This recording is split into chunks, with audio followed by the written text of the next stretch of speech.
नमस्कार, morning news India पर आपका स्वागत है। मैं हूं विक्रम शर्मा।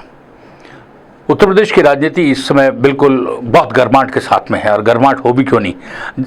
लोकसभा चुनाव के अंदर भारतीय जनता पार्टी के जिस तरीके से मनसूबे धरे के धरे लगे, भारतीय जनता पार्टी को बहुत बड़ा नुकसान उठाना पड़ा। अंदर खाने की आवाज़ उठने लग गई, बदलाव की बात करने लगे, विद्रोह की स्थिति भी आने लग गई, लेकिन इसको दबाने की लगातार कोशिश की जा रही है। नेता उसको मनाते हैं, इसको बैठाते हैं, इसको चुप कराते हैं। देखने वाली बात यह है कि जिस तरीके से यूपी में जो नुकसान हुआ है, उस नुकसान की भरपाई कैसे की जाएगी। लेकिन यूपी के अंदर केशव प्रसाद मौर्य जो डिप्टी चीफ मिनिस्टर है, उनकी योगी आदित्यनाथ से बिल्कुल नहीं बनती है, और यही केशव प्रसाद मौर्य के कारण ही बहुत योगी आदित्यनाथ अपने आप को अनईजी सा भी महसूस करने लगे हैं। लेकिन मजबूरी है कि उनको संगठन के रूप में तवज्जो देना, सरकार में डिप्टी चीफ मिनिस्टर बनाए रखना, और उनके किए गए कृत्यों पर कोई एक्शन नहीं हो पाना।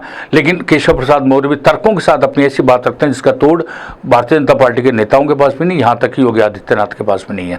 अब योगी आदित्यनाथ से अब देखिए, जो एक उनका जो डिपार्टमेंट है नियुक्ति एवं कार्मिक विभाग, उस नियुक्ति एवं कार्मिक विभाग से 11 अगस्त 2023 को केशव प्रसाद मौर्य ने विधानमंडल में ये पूछा था कि जो संविदा वाली जो नौकरियां हैं और जो आउटसोर्सिंग वाली जो नौकरियां हैं, उसमें आरक्षण का क्या रहा, उसका डिटेल उन्होंने मांगा था, और उस डिपार्टमेंट के प्रिंसिपल सेक्रेटरी से मांगा था। 11 अगस्त को जब ये विधानमंडल में बात हुई, उसका कोई जवाब नहीं दिया गया, तो उन्होंने फिर 16 अगस्त 2023 को एक चिट्ठी लिखी कि अभी तक इसके जवाब नहीं आए, इसके जवाब दिए जाए कि आरक्षण जो है वो किस किस को किस किस तरीके से दिया गया है। इसका भी कोई जवाब नहीं आया, चूँकि डिपार्टमेंट किसके पास है? योगी आदित्यनाथ के पास। डिप्टी चीफ मिनिस्टर है केशव मौर्य, को सवाल किसका पूछ रहे हैं? योगी आदित्यनाथ के डिपार्टमेंट का। और जवाब जब नहीं आ रहा है तो उन्होंने फिर एक चिट्ठी लिख मारी, और उस चिट्ठी के अंदर भी वही सब चीज़ें लिखी कि 11 अगस्त 2023 को मैंने वहाँ ये मामला उठाया, 16 अगस्त 2023 को मैंने प्रिंसिपल सेक्रेटरी डिपार्टमेंट उनको ये चिट्ठी लिखी, उसके बाद भी उन्होंने जवाब नहीं दिया। लिहाजा इसका रिप्लाई दिया जाए, आखिर स्थिति ऐसी क्या है। और यह चिट्ठी पूरी तरीके से सोशल मीडिया पर ज़बरदस्त तरीके से वायरल हो रही है, और लोग इसके तरह तरह कयास लगा रहे हैं। आखिर अब केशव प्रसाद मौर्य ने योगी आदित्यनाथ को उसके डिपार्टमेंट के जरिए घेरने की कोशिश की है।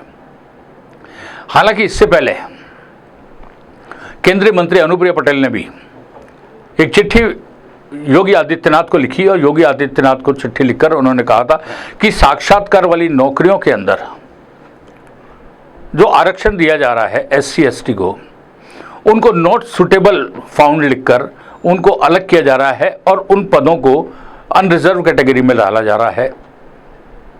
इससे उनको नुकसान हो रहा है। यानी पहले अनुप्रिया पटेल, उसके बाद में केशव प्रसाद मौर्य, और डिपार्टमेंट भी योगी आदित्यनाथ का। तो समझा जा सकता है कि आखिर अटैक के पीछे वजह क्या है, क्यों योगी आदित्यनाथ के पीछे ये लोग इस तरीके से पड़े, जबकि एक ही पार्टी के लोग हैं। क्यों नहीं दोनों के बीच में समझौता हो पा रहा? क्यों कुर्सी की ऐसी लड़ाई है कि पार्टी को उसका नुकसान भुगतना पड़ रहा है? क्यों पार्टी के नेता बड़े लोग जो है बैठकर इस मामले को सुलझाने की कोशिश नहीं करते?